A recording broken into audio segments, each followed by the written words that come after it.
A British man named Alf Pritchett was killed in World War I before 1918. But we have a recording of him speaking clearly in 1960. How is that possible? Pritchett came into the room where a direct voice medium named Leslie Flint was sitting. In these videos, you will hear Alf Pritchett speaking from the afterlife about what happened after his transition to the next life, what his life is like there, and his surprising reunion with a sister he didn't realize he had.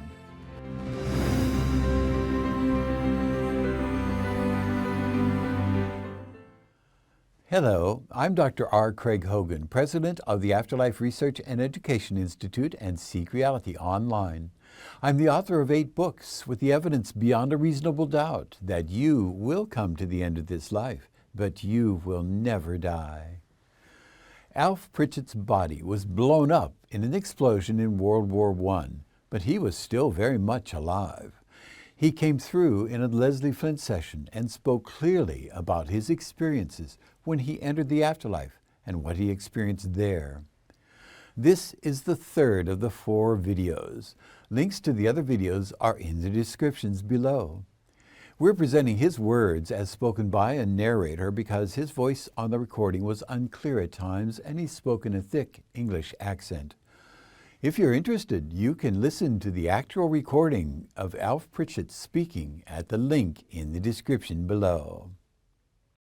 Anyway, to cut a long story short, we got to this place, and went in and there was all sorts of people there, all kinds. But what struck me as odd, they were dressed much the same as many people that I'd known, and what I used to dress like myself in civvy street suits and, that sort of thing. And it all seemed to be very natural, and the funny thing was that the outside of this place looked like a sort of temple place or something, I suppose you'd call it. But inside it all looked very natural, most peculiar. It was not exactly like an hospital, but at the same time it had an atmosphere of peace and tranquility and all that. And there seemed to be many rooms apart from the big entrance there. There seemed to be lots of different rooms. But lots of light was coming in. That's another thing. I never remember seeing the sun, yet there seemed to be plenty of light, and big windows, and people sitting around talking. There were tables and chairs. I didn't see any beds, and I thought, well, this is a funny sort of an hospital, yet it ain't a hospital, I suppose. Everyone seemed to be quite bright and cheerful and happy, all very natural. Some were talking and others were eating, and that's what struck me. I thought, well, I've got him one here. He says as how's this is some sort of part of heaven. I'm sure they wouldn't eat. So I said, look, they're eating over there. So he said, why shouldn't they? And I thought, well, it seems odd. If you're dead, you don't need to eat. So he says, what you don't realize is that when you come here, if you feel it's essential to do certain things and you feel it's essential to eat and drink, then you can.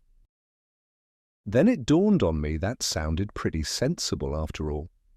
Because if you've put someone in a place where they're out of harmony and things don't go on in the way they would like them to go on, then they feel uncomfortable. So it struck me there was something in that.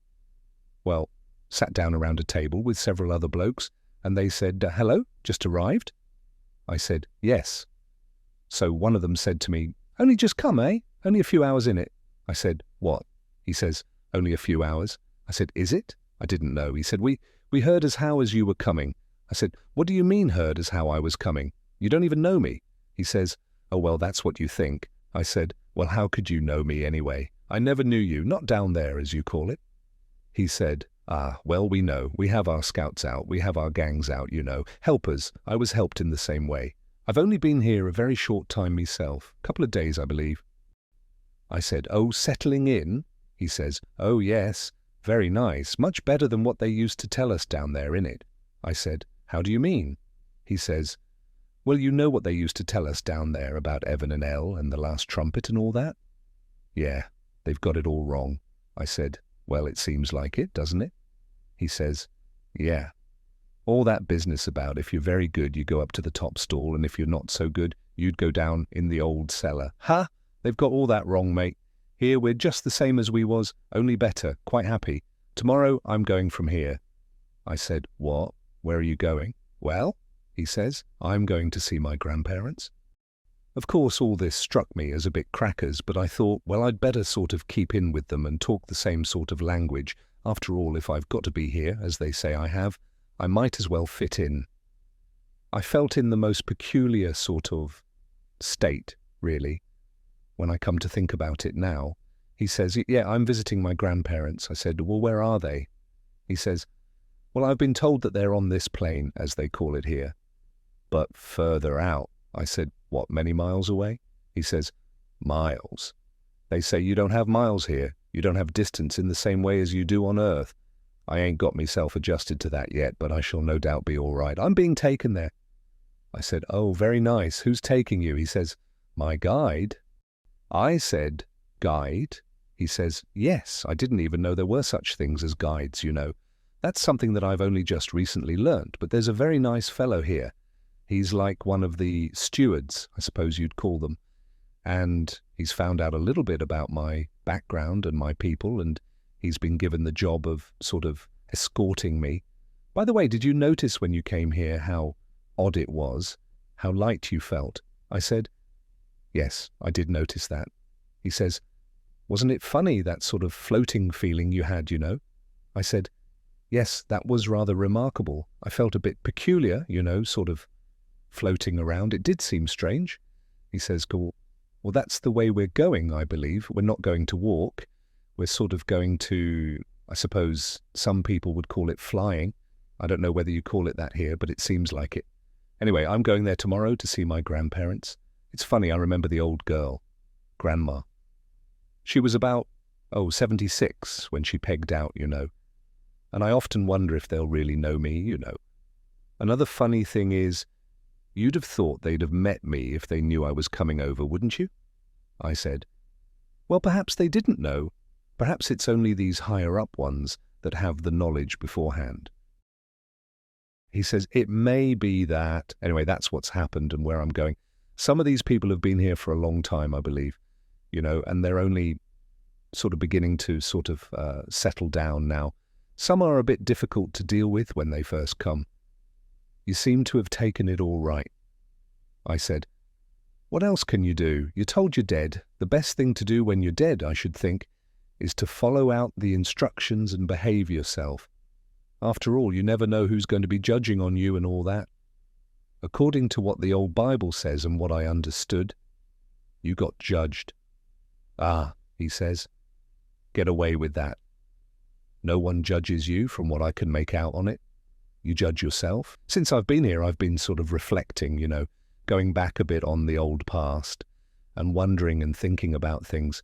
I realize now, like many people, of course, I made many mistakes. I was a bit of a fool, you know, to myself and other people. But I'm gradually beginning to see now, even though I've only been here a little while, there is no such thing as judgment, not in the old-fashioned idea that the old church teaches. You judge yourself. After all, it's your conscience. I've got one, and so have you, I bet. We all have. So I said, well, I've got a bit of a conscience, all right, but of course I haven't lived all that long to have done all that much bad, as far as I know. As far as I can remember, the only thing I ever did really wrong was drowning a cat. I can't think of anything else. Oh, once I had a pint of bitter and never paid for it, because there was a crowd in there, and he forgot about it and I never offered it. I didn't see anything really terribly wicked about that, as far as I can remember. I haven't done anything really bad. I mean, I ain't like some of these people. The only thing I can think of doing anything bad, if it is bad at all, and it's not altogether my fault because I was forced into it, is killed a few Germans. Now you come to think about it, I put them in the same boat as myself. I'm not very happy about that idea, although I realize already that it's not so bad being dead, but after all, perhaps they had a life to fulfill on Earth, and for that matter so did I. But what I feel about at the moment is the fact that I'm placed in this position. Not that I don't mind it in a sense, but other people who really, when you come to think about it, don't risk their lives at all. They sit back and more or less in comfort and smoke their cigars and what have you. We're the ninnies, aren't we? So he says, "You're telling me, boy, you don't want to worry about those financiers and all the rest of it. They're all right. They'll come through all right, but What good will it do 'em? What will they have to answer when they get here? You think that one out. You've got nothing on your conscience, mate, but by Christ, they've got a hell of a lot on theirs and the others who are responsible for putting us in this position. I said, well, I suppose we shouldn't have any bitter feelings. No, he says. I ain't got no bitter feelings, but what annoys me and upsets me is that these people who are the cause of all this, the mere handful, you might say, compared to the untold millions who have to suffer for it, they're the ones who are really the ones who have got something on their conscience. When they get here, I wouldn't like to be in their darn shoes, he says. I said, I'm inclined to agree with you there, mate. We're rather like the poor old sheep, aren't we? He says, you're telling me. But never mind. It's going to be nice here, I can feel that. Since I've been here, everyone's been kind and pleasant and helpful. I really feel at home already. You'll be all right, don't worry. So I said, well, you know, I don't really get all this. I'll have to accept the fact that I'm dead, but I still find it difficult to believe. He says, well, it'll be all right, it'll pass. You'll get used to the idea. Getting used to the idea of being dead becomes a bit much at first, but you soon sort of cotton onto it. And it's not bad at all, I can tell you. You'll really, really have everything here that you want that's essential. Oh, he went on telling me a lot of things, and the other blokes sitting round there didn't say very much, and I thought, well, they're a bit of a dumb lot. But he says, of course, my friends here, they're only just sort of settling in like you. They've only been here a very short time, only just before you arrived, as a matter of fact. They're thinking it all out, and they've been worrying, I think. One or two of them anyway, he says. And he looked at them, and they looked at him and me, and everyone's staring at each other, you know, and he says, they're a bit concerned about the people on the other side. Core. And I remembered at that moment, I said, good God, I forgot all about them. Isn't that terrible to think that, you know, with all this happening, I completely forgot about them? He says, well, they will begin to realize one day. But, you know, they tell me you can go back and see them if you want to. So I said, go back and see him? He says, yes. And I said, does that mean you become a ghost then? Of course, that frightened my old woman out of her life, you know. He says, well, people say that, but we can go back, you know. So I said, well, I'd like to go back and see my people and see how they're getting on. Core. I wonder if they've heard about my being dead, you know. He says, well, they may not have heard yet. You know how slow they are letting things, you know, telling your relations and that. Besides, if you want to go back, it can be arranged. One of those fellows who's in charge here, he can probably arrange it and take you back. Of course, it'll only make you miserable, I should think, because you go back, but they don't take a blind bit of notice of you. And then what? I said, that's funny, you talking about not taking any notice. I remember at the time when I went over the top, I was racing with the rest of the boys towards the Germans. The Germans came running past me like mad, but didn't even see me. He says, that's right. That's exactly what'll happen when you go back to Earth. No one will see you. No one will take any notice. You can go bang on the wife's door if you've got a wife, or you can go and bang on the old parson's door and he won't take a bloody bit of notice of you, because he's as blind as a bat, like the rest of them. So I said, poor dear, that's a bit much in it. Not much point in going if they don't take any notice of you. He says, well, you wait and see. Take things calmly, mate. You'll be all right. So I thought, well, I suppose I'd better do as I'm told. It's the best way, innit? In any case, if you've been in the army for any length of time, you learn to do as you're told, otherwise you're in for it. We have thousands of these recordings from Leslie Flint's sessions in which people alive and well in the afterlife came into the room where Flint and others were sitting. They speak clearly about their transition to the next life and their lives there. These recordings are further proof that you will come to the end of this life, but you will never die. Links to the videos with the other parts of Pritchett's message recorded in the Leslie Flint session are in the descriptions below. A link to the actual recording of Pritchett's voice is also in the descriptions.